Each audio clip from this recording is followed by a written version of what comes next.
જ્યારે કોઈ સપનાને તમે દિલથી પ્રેમ કરો છો ત્યારે આખી દુનિયા તમને એ સપનું પૂરું કરવા માટે મદદ કરવા માંડી જાય છે. આ કોઈ ફિલ્મી ડાયલોગ છે, પરંતુ હકીકતમાં ઘણી બધી વખત આનાથી ઉલટું પણ હોય છે. આપણી જ આસપાસના પરિવારજનો અને મિત્રો આપણને મેણાટોણા મારે અને એ સપનું જોવા માટે બની શકે એટલી ગાળો પણ આપે.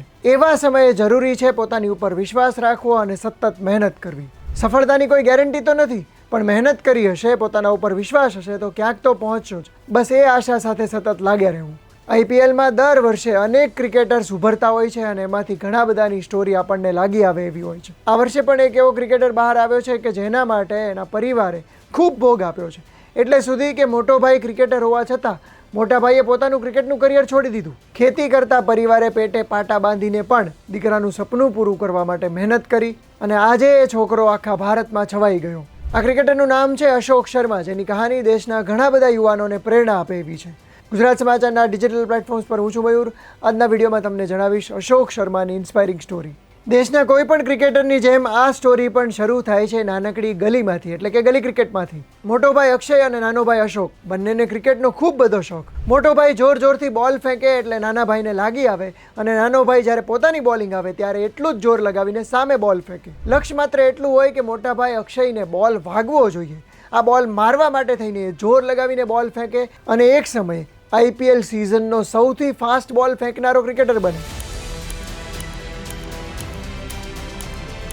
રાજસ્થાનના રામપુરા ક્રિકેટ ક્લબમાં જ્યારે અશોક શર્મા પોતે બોલિંગ ફેંકતો ત્યારે સામેના જે બાળકો હોય, જે બેટ્સમેન હોય, એ સ્ટમ્પ પાસેથી ખસી જતા, કારણ કે બોલ એટલો ફાસ્ટ આવતો કે વાગી જવાની બધાને બીક લાગતી. આ જે સ્પીડ છે એ કોઈ કોચિંગથી નહોતી આવી. આ સ્પીડ તો આવી હતી ગલી ક્રિકેટમાં મોટા ભાઈને મારવા માટે શરૂ કરેલી હરીફાઈથી. અશોક અને અક્ષય શર્માના પિતા નાથુરામ શર્મા પોતે ખેડૂત હતા. દિવસે એ ખેતી કરતા અને રાત્રે છાપાની એક કંપની માટે ગાડી ચલાવવાનું પણ કામ કરતા. પરિવારની આર્થિક સ્થિતિ એટલી બધી સારી નહોતી કે બંને ભાઈ ક્રિકેટર બની શકે અને એટલા માટે થઈને કોઈ એક ભાઈએ ત્યાગ કરવાનો સમય આવ્યો. ત્યારે મોટા ભાઈ અક્ષયે પોતે નિર્ણય લીધો અને સામેથી કહ્યું કે અશોકે ક્રિકેટ રમવાનું ચાલુ રાખવું જોઈએ, એણે એકેડમીમાં જવું જોઈએ અને એના માટેનો જે ખર્ચ થાય એ પરિવારે કરવો જોઈએ.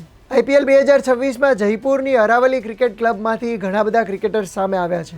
એમાંથી એક અશોક શર્માનું પણ નામ છે. અશોકે આ ક્રિકેટ ક્લબમાં રહીને કોચિંગ લેવાનું શરૂ કર્યું અને ત્યાર પછી રાજસ્થાનની અંડર-19 ટીમમાં પણ પ્રવેશ મેળવ્યો. જોકે બધાના કરિયરમાં કપરો સમય આવતો જ હોય છે. અશોક સાથે પણ એવું બન્યું. ઉપરાઉપરી 2 ઝટકા એને મળ્યા.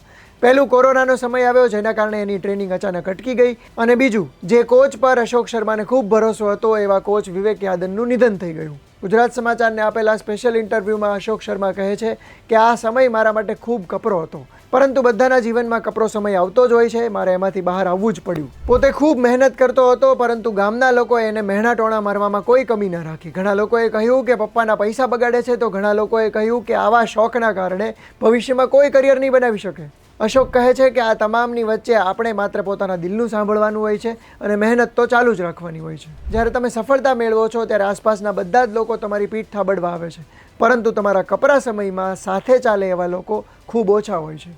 2022થી અશોકે આઈપીએલ સાથે જોડાઈને પણ પોતાની બોલિંગને વધુ તેજ કરી, વધારે શાર્પ કરી અને એક્સપર્ટ્સ પાસેથી નોલેજ પણ મેળવ્યું. અને અશોકે કરેલી આ મહેનત ધીમે ધીમે રંગ લાવી. 2025 અને 26નું વર્ષ એના માટે ખૂબ સારું રહ્યું. ડોમેસ્ટિક ક્રિકેટમાં પણ પરફોર્મન્સ સારું રહ્યું અને આઈપીએલ 2026માં તો એણે આખી સિઝનનો સૌથી ફાસ્ટ બોલ ફેંક્યો.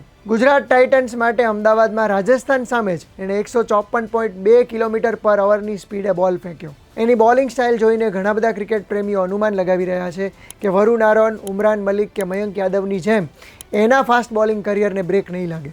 જો આ જ રીતે પોતાની લાઇન લેન્થ અને સ્પીડ ઉપર કામ કરશે તો આવનારા સમયમાં ટીમ ઇન્ડિયામાં રેગ્યુલર બોલર બની જશે. તો મિત્રો, આ વિશે તમારું શું માનવું છે અમને કોમેન્ટ કરીને જણાવજો. અને આ જે સ્ટોરી છે એ બીજા મિત્રો સાથે પણ શેર કરજો, કારણ કે યુવાનીના સમયમાં બધા લોકો પોતપોતાના ક્ષેત્રમાં મહેનત તો કરતા જ હોય છે, પરંતુ એમને વારંવાર આ પ્રકારના મોટિવેશનની પણ જરૂર પડતી હોય છે. ગુજરાત સમાચારના ડિજિટલ પ્લેટફોર્મ્સ પર અમે પણ તમારા માટે આવી સ્ટોરીઝ લઈ આવીશું, અને એ માટે તમે અમને સબસ્ક્રાઇબ કે ફોલો ન કર્યા હોય તો જરૂર કરી લેજો.